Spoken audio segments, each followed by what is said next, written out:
Hi, everybody. Dan Illman, Mike Beer, the DRF race of the day for Sunday, May the 29th. Race number 4 at Santa Anita. It's the Grade 2 Triple Bend. We're going 7/8 of a mile. $200,000 is the purse. Before we get to the analysis, it's Memorial Day, and that can only mean one thing. The annual Memorial Day sale on DRF.com, where you can save up to 50% off select handicapping products. Check it out. Here's the field for the Grade 2 Triple Bend, and it features one of the fastest sprinters in Southern California today, the Calbred, the 4, Brickyard Ride. Yeah, very, very fast. Has several just really fast buyer speed figures on his card, Dan. And listen, he's going to be on the early lead in here. There's just nobody that's fast enough to go with him early in this race. Scan the QR code for Race of the Day on your mobile device. View free formulator past performances for this race on the Race of the Day event page at DRF.com. Take a peek, handicap along with us when you've made your final determination. Play the race and the nice card at the Great Race Place on Sunday with your DRF Bets account, which includes free formulator past performances. Mike Beer says Brickyard Ride's loose on the lead. Timeform US concurs. Let's throw up the pace projector. They've got Brickyard Ride up front. Principe Carlo's a nice hard hitter. Elector is an up-and-comer, but Brickyard Ride's the speed. Any concern about the 7? He's already won with a triple-digit fig going 7/8. Yeah, I mean, I don't worry about the distance just all on its own. You sort of worry about it if there's somebody in the race that can sort of push this horse early and make him go.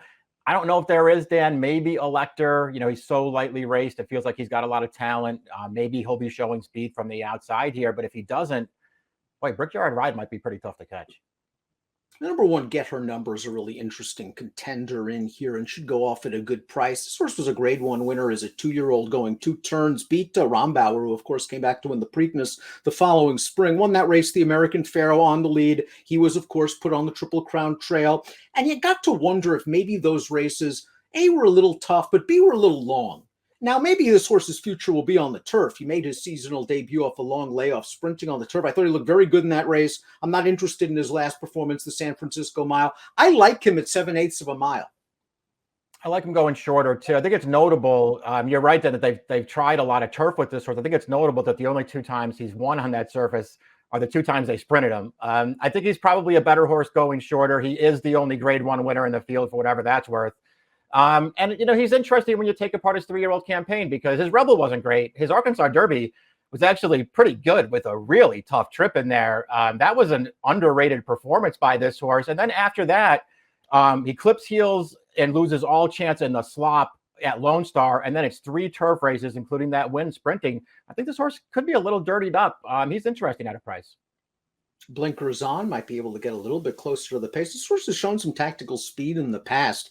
The number 2 is Exaulted. Now, this horse is returning off of a lengthy layoff. How long? We haven't seen him since this race, the 2021 edition of the Triple Bend, where he caught a short field and he caught a little bit of trouble. Let's watch Exalted, who's in behind horses turning for home. Room is scarce. He'll eventually run 3rd, with the 4th place finisher coming back to run 2nd in the Grade 1, Bing Crosby, with a 93 buyer. He's got a little bit of room here. Yeah, a little bit. He was in tight for much of that stretch run there. I guess the trip didn't work out. It also was kind of hard to tell how much run he actually had, Dan. I don't know. I don't really know what to do with him. It's a very long layoff for a horse who, obviously has some ability. I thought he was pretty tough to take, but maybe he'll be some kind of really big price. If you like the 1 Get Her Number cutting back in distance, I think you might feel the same way about the 3 American Theorem. Joe Bravo takes the mount. This horse ran over a synthetic surface last time out, going 1 mile and 1/8. I'll simply draw a line through that race. And then he was in the big camp against the likes of Express Train. He was just simply in too tough. 2 starts back, in against Express Train, 3 back as well. He ran well sprinting in his career debut. I think this is a good reboot spot for him going 7/8.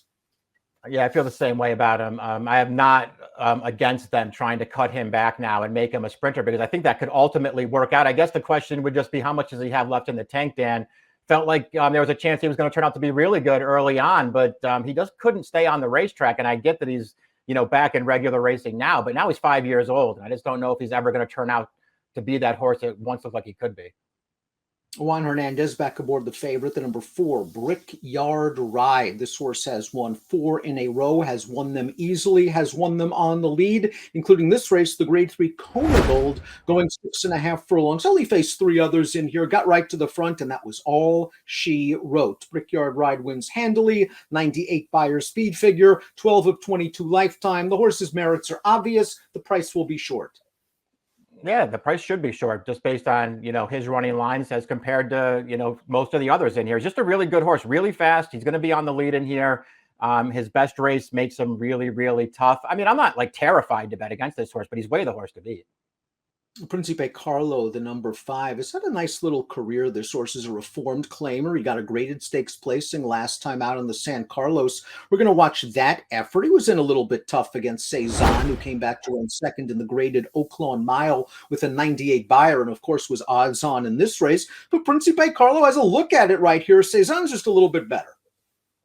Yeah, he had every chance to win this race. He's not as good as the odds-on favorite. He settles for second. Nothing wrong with that. As far as his performance goes, these connections have done really well off the claim with this horse, Dan. They've won a couple of races narrowly against weaker horses. He did face Brickyard Ride in between there, and he was no match. It's been a great month for our friends at West Point Stables. First Captain wins the Pimlico Special. Your absolute favorite horse of all time, Jackson Traveler, wins the Maryland Sprint. They run second in the Sir Barton with B. Dawk, and they've got Elector. And Elector is a horse who is won his last 2 starts against weaker competition. This is the acid test for Elector. Let's watch his last race. First level allowance at Santa Anita, going 6.5, and he just got a great ride and trip against weaker horses. He got to the lead. He didn't have to exert himself early, and he sprints on home. He's earned 2 fast figures. He's got a lot of upside, but this is a big class test, Lasix off, and he won't make the lead here. Yeah, that was the biggest problem I had with him. I like his last 2 races. I think he's looked really good in both of them. He had all the best of it here. He was just the fastest horse early and managed to get to the lead up the rail. After that, he didn't really have that much to worry about. I think he's good, Dan. I just think it's a tough race for him, to have to just sort of do some chasing against a horse like Brickyard Ride, and it feels like he's just not going to be much price in this race. Before we get to our top selections, please click the subscribe button on the Daily Racing Form YouTube channel. You get instant access to all of DRFTV's latest video offerings. Let's take a look at our top selection for the Grade 2 Triple Bend. Get her number, cuts back in distance, switches surfaces, price will be right. Can a horse, maybe Elector, soften up Brickyard Ride enough? I hope somebody goes after him and makes him raise at least a little bit in here, because Getter Number's probably going to need that. I just thought he was, interesting at a big price in this race, Dan. I can't sit here and say that I love him and I think he's going to win. I do think he could run well in this race, though, and I just think he's going to get totally overlooked. I like this outside post for Elector. I think he can get into position, at least in the early portion. I am concerned that he might burn himself out chasing Brickyard Ride, but I think he's got all the upside in the world. He's looked good in his last 2 races. I'll take him as a second choice.